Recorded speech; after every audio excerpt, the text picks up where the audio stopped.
عید الاضحیٰ پر جانور کی قربانی کرنا واجب ہے یا سنت؟ اس بارے میں علماء کا اختلاف ہے، لیکن احناف کا نقطہ نظر یہ ہے کہ عید الاضحیٰ کے موقع پر صاحب نصاب کے لیے قربانی کرنا واجب ہے، اور احناف کی دلیل حدیث پاک ہے جو کہ مسند احمد ابن حنبل اور سنن ابن ماجہ میں بھی موجود ہے کہ رسول اکرم صلی اللہ تعالیٰ علیہ وسلم نے ارشاد فرمایا،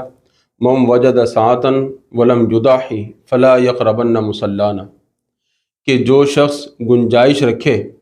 اور گنجائش کے باوجود وہ قربانی نہ کرے تو وہ ہماری عید گاہ کے قریب نہ آئے۔ اب اس حدیث پاک میں نبی اکرم صلی اللہ تعالیٰ علیہ وسلم نے تنبیہ فرمائی کہ صاحب نصاب اگر قربانی نہ کرے تو پھر اس کو عید گاہ کے قریب نہیں آنا چاہیے۔ یہاں نماز عید پڑھنے سے منع نہیں کیا گیا، بلکہ تاکید کی گئی ہے کہ اگر صاحب نصاب ہو تو قربانی بھی کرو، نماز عید بھی ادا کرو۔ اب کوئی یہ نہ سمجھے کہ جناب جب صاحب نصاب قربانی نہیں کر رہا تو وہ نماز عید بھی نہ ادا نہ کرے، نماز عید تو ادا کرنی ہے، لیکن تنبیہ فرمائی گئی ہے کہ صاحب نصاب کے لیے ضروری ہے کہ وہ قربانی بھی کرے۔ اسی طرح حضور سید عالم صلی اللہ تعالیٰ علیہ وسلم کا عمل بھی یہی رہا کہ آپ نے ہر سال قربانی فرمائی ہے،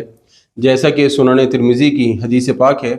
حضرت عبداللہ ابن عمر رضی اللہ تعالیٰ عنہما فرماتے ہیں، اقام رسول اللہ صلی اللہ تعالیٰ علیہ وسلم بالمدینۃ 10 سنین یضحی، کہ رسول پاک علیہ الصلاۃ والسلام نے مدینہ منورہ میں 10 سال گزارے اور ہر سال آپ علیہ الصلاۃ والسلام نے قربانی فرمائی ہے۔ تو اس سے معلوم ہوا کہ قربانی کرنا یہ رسول پاک علیہ الصلاۃ والسلام کا طریقہ ہے۔ نبی پاک علیہ السلام نے کبھی اس عمل کو نہیں چھوڑا، اور صاحب نصاب کے لیے قربانی کرنا یہ واجب ہے۔ اگر کوئی صاحب نصاب قربانی نہیں کرتا اور قربانی کے ایام گزر جاتے ہیں تو اس کے لیے پھر ضروری ہے کہ وہ اتنی ہی رقم اللہ کی راہ میں صدقہ کرے جتنی رقم قربانی کے ایک جانور کی بنتی ہے یا ایک حصے کی رقم بنتی ہے۔ یہ نہیں ہے کہ قربانی نہیں کی تو چلو ختم ہو گیا معاملہ، ایسا نہیں ہے۔ اب یہ سوچنے کی ضرورت ہے کہ صاحب نصاب کون ہے۔ تو جو شخص عید کے ایام میں، یعنی عید کے جو 3 دن ہیں 10، 11، 12 ذوالحج، ان 3 دنوں میں جس شخص کے پاس حاجت اصلیہ یعنی ضروریات زندگی سے زیادہ رقم ہے یا دیگر اسباب ہیں، سامان ہے، مال و دولت ہے جو اس کی حاجت اصلیہ سے زیادہ ہے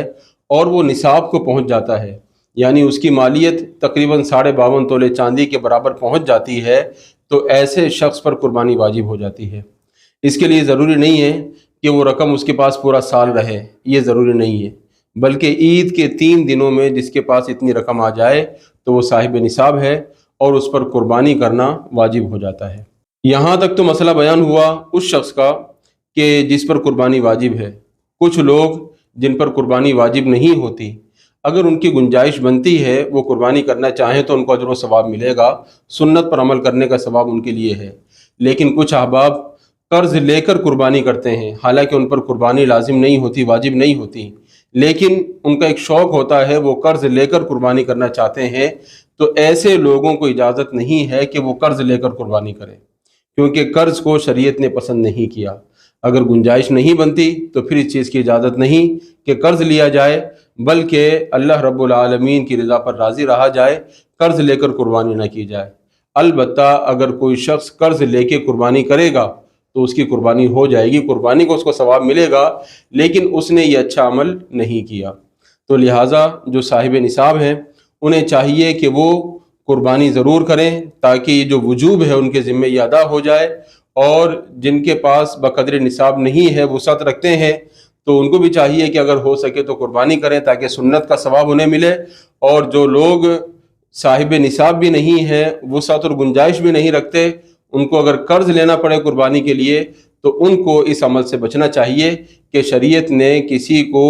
ایسے عمل کا مکلف اور پابند نہیں کیا جو اس کی استطاعت سے باہر ہو۔ شریعت نے کہیں پابند نہیں کیا کہ قرض لے کر قربانی کی جائے، تو لہٰذا قربانی کے حوالے سے ان ضروری باتوں کو ذہن میں رکھا جائے تاکہ ہم اسلامی تعلیمات کے مطابق یہ سنت ابراہیمی ادا کر سکیں۔ اللہ رب العالمین ہم سب کو عمل کی توفیق عطا فرمائے۔